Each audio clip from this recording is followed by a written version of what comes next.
The Minnesota Timberwolves really started these playoffs very surprising. Sweeping the Phoenix Suns was something I'm sure no one really saw happening, probably not even the Timberwolves or their fans themselves. This is one of the series I was honestly really excited for.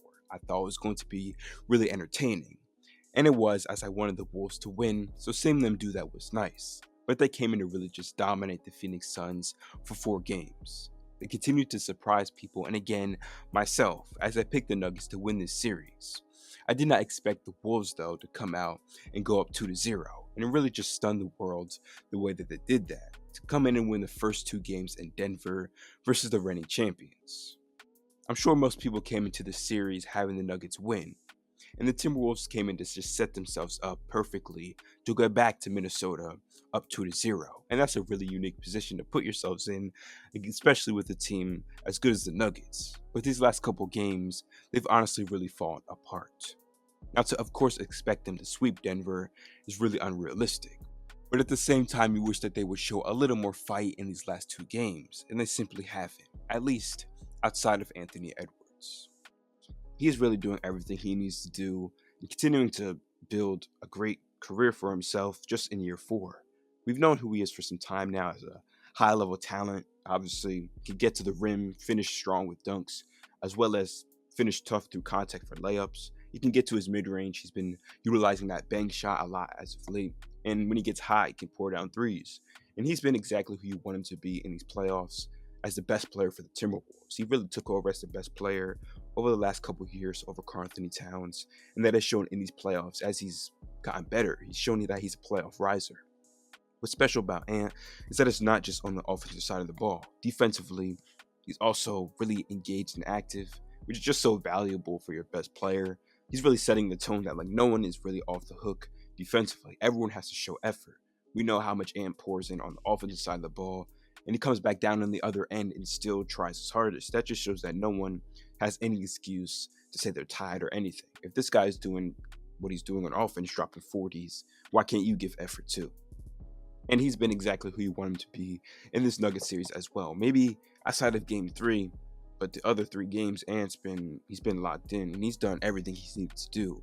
In game 4, he was back at it with another 40-plus point game.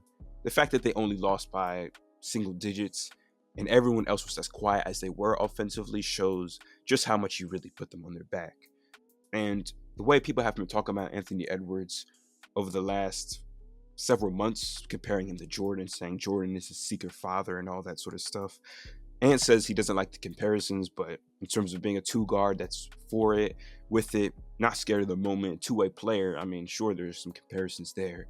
And he's shown that, not necessarily that he's living up to Jordan comparisons just yet, obviously, but that seeing him as a future best player in the world, or a future superstar, or even a superstar now, he's living up to those claims and those expectations and predictions from the media and the fans. He's come out in these playoffs and been exactly who you want him to be. Again, scoring the ball, defending. Also, he's shown great playmaking improvements. And he's done exactly what he needs to do to set himself up to be talked about in a very positive light currently and move up the current rankings, as well as setting himself up for an all-time career. He's just 22 years old. And he's already showing how good he is as a player, and he'll continue to be for years to come. I wish a lot of the same things could be said for Karl-Anthony Towns. His first couple games of this series versus Denver were good, especially game 2 when they had that lockdown defense game. He came in there and dropped 27 and was the cat we all know he can be, and the cat he'll absolutely need to continue to be, or get back to being, I should say, for this series if they want any chance at beating this Nuggets team. I've been one to really get on Cat for being a bit disappointing as to who he's become as a player. Of course, drafted as the #1 pick and things like that, he quickly became a player that was so hyped up, and rightfully so, for what he brought on the court. And then, once he got that 3 going, being 7 foot and being able to score the way he scores, shoot the way he can shoot, that's obviously insanely valuable in today's game. And being a higher end player, all-star level player for as long as he's been is, of course, worthy of so much praise and respect. And you have to give him his credit. But at the same time, I think there's another caliber Cat hasn't really gotten to in his career that we see Ant hovering around, and we know, again, he'll continue to fill big shoes Ant as a franchise player. Last year, I made a video saying I think the Wolves should actually move on from Cat. As we saw Ant play the way he played in the playoffs last season, again, he's a playoff riser. He got better versus the Nuggets in the first round last year. And again, he's showing why he gets even better in the playoffs as a guy who's not scared of the moment, that's going to go out there firing, always confident. Cat has been a disappointing playoff player, and that's one of the biggest, I guess, red flags for a guy you're trying to make your number one. If he can't get better in the postseason, then he shouldn't be on your squad.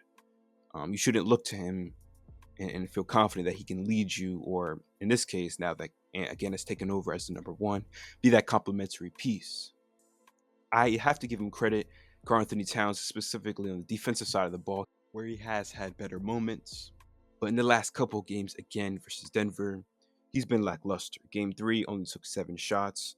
If you want to blame that on the way his teammates didn't give him the ball, that's fair enough. But still, if you're the second best player on the team, demand the ball and be more aggressive. In Game 4, we saw him struggle to find positioning versus like Aaron Gordon, for example. He was just getting nothing. He was being clamped up by Gordon, to put it simply.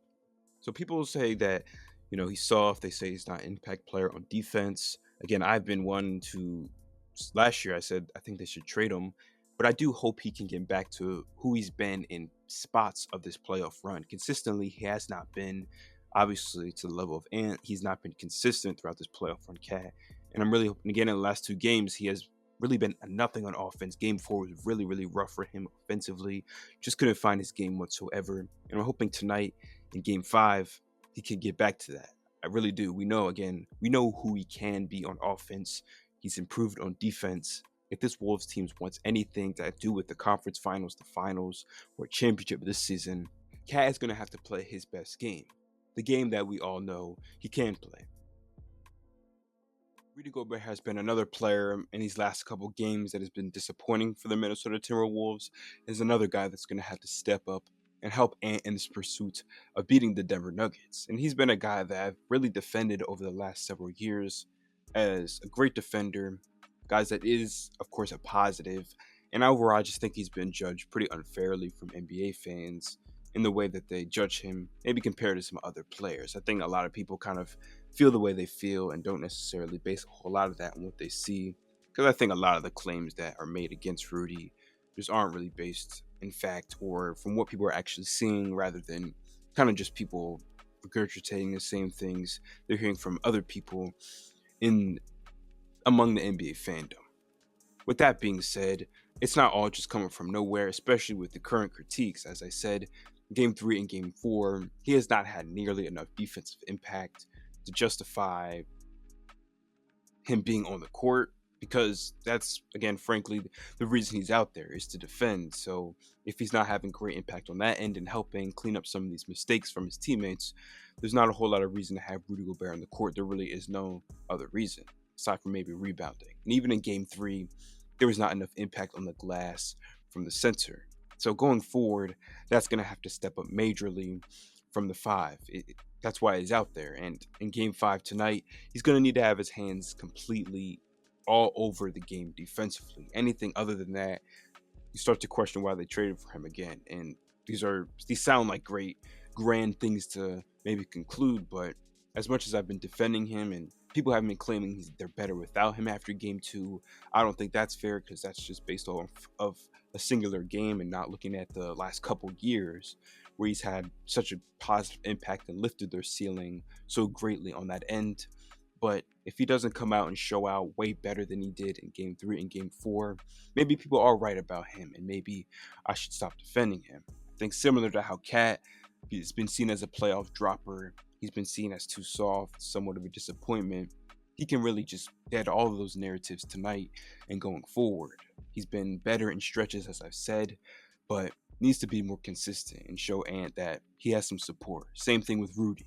He has to be all over the game defensively tonight, defending and on the glass, not be so much of a bystander defensively, and just completely dominate the game on that end and lead his squad. They're not better without him. I think that's a ridiculous claim to make, especially since they've had so many defensive mistakes in Game 3 and Game 4 outside of Rudy Gobert. It's not like everyone else is playing amazing the last couple games, and he's the lone issue the way people are trying to paint it. But he has to come out here and show why people are wrong about him. Otherwise, it's going to be looking really rough for the Timberwolves. This is why ultimately I think These guys have let Ant down, specifically in game 4.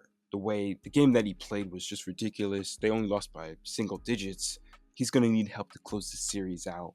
And I'm rooting for the Timberwolves, and I'm hoping they can close this thing out. Originally, I picked the Denver Nuggets to win the series, but I always wanted the Timberwolves to actually come out on top. And these guys need to support Ant-Man in their pursuit of a championship.